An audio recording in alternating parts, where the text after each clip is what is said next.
be here today. My name is Edwin Flores. I'm a Toastmaster. I know that there are a few well-experienced Toastmasters here who will show you a lot more than I can do. So the new ones I know are going to be teaching me a lot. And one of them that I really am proud of is Toastmaster Poom, who started last 2 weeks ago with his first speech, his icebreaker. Very impressive. And I see he's on his way to do his second speech. The second speech is on running. Is that correct? Yes. On running.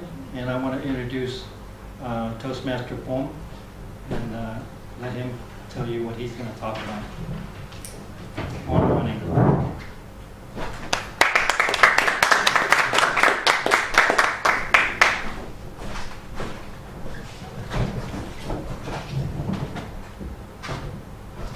Before I begin my speech, let me ask you a question. How many of you run? And I mean run seriously, as a sport?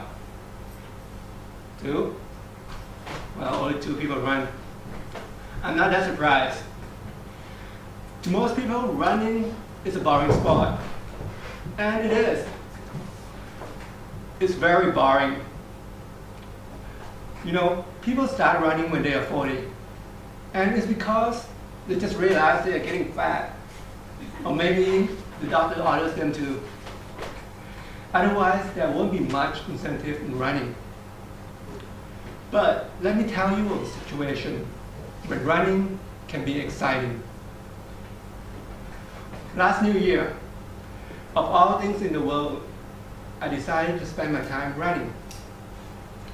And since it's a holiday, I prefer to do it somewhere outside Bangkok. I had a friend, and his family runs a resort in Nakhon.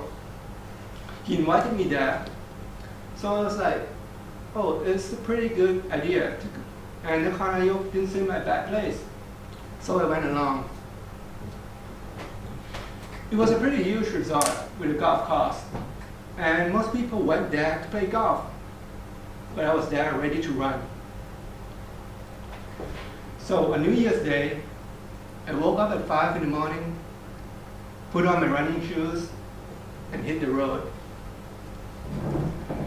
It was a great day. The sun was rising. It was not too cold, not too warm. Everything was just right. After a while, I reached a national park, and I went in. It was pretty nice. There were tents around.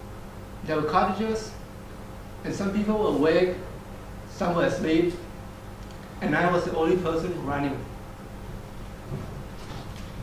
Then suddenly, a peacock started running after me. You know, that beautiful creature you usually see inside a cage showing off his colorful feathers? It kept chasing me. And I was very surprised, so I slowed down, trying to see what it wanted to do. And it came right in front of me. I thought it wanted to play, so I didn't mind that much. But the moment I let my guard down, it bit me. And I was in shock. I didn't really know what to do. I didn't know how to react. I didn't want to hurt the animal. But then the guards came around, and they chased the peacock away. Then one of the guys came to me and said, the next time you see it, just kick it. And I was like, I'm here in the national park, and you are supposed to preserve animals. You're not supposed to hurt them. Anyway, I looked down at my knees, and it was bleeding. But there was no pain at all, so I decided I could make it back to the hotel.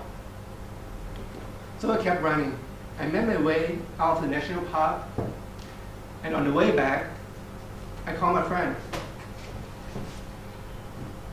Hey, do you have a first aid kit at your hotel? And he replied in a very sleepy voice, yeah, I think so. What happened? I was bitten by a peacock. Oh, okay, you okay? Yeah, I'm all right. It's not that bad. Oh, okay, see you then. And he hung up and probably went back to sleep. A few minutes later, he called back. what do you say you were bitten by again? And I was like, oh, peacock. And he got all excited, saying, oh, do I need to pick you up? Are you okay? Do you want to go to the hospital? Is it poisonous? Well, so I kept my cool and said, no, it's not a problem. It's not that bad. I can keep going. I can make it back to the hotel. And I did. I finally got back to the hotel, and my muscles started to cool down. But then the pain started kicking in. In the end, I couldn't walk properly for 2 days, but no one seemed to care about my leg. Even that good friend of mine. After telling him the whole story, he just laughed. And he went on to tell other people as well.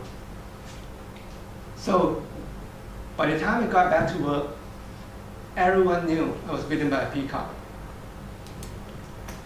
Well, you see, when you run, you end up having this kind of strange adventures to tell. So don't let anyone tell you that running is totally boring. They probably have never ran outside a treadmill before. And of course, they have never been bitten by a peacock. Running is repetitive, but at the same time, it can be explorative. So next time you run, think when to run. That's what makes it fun. Thank you very much.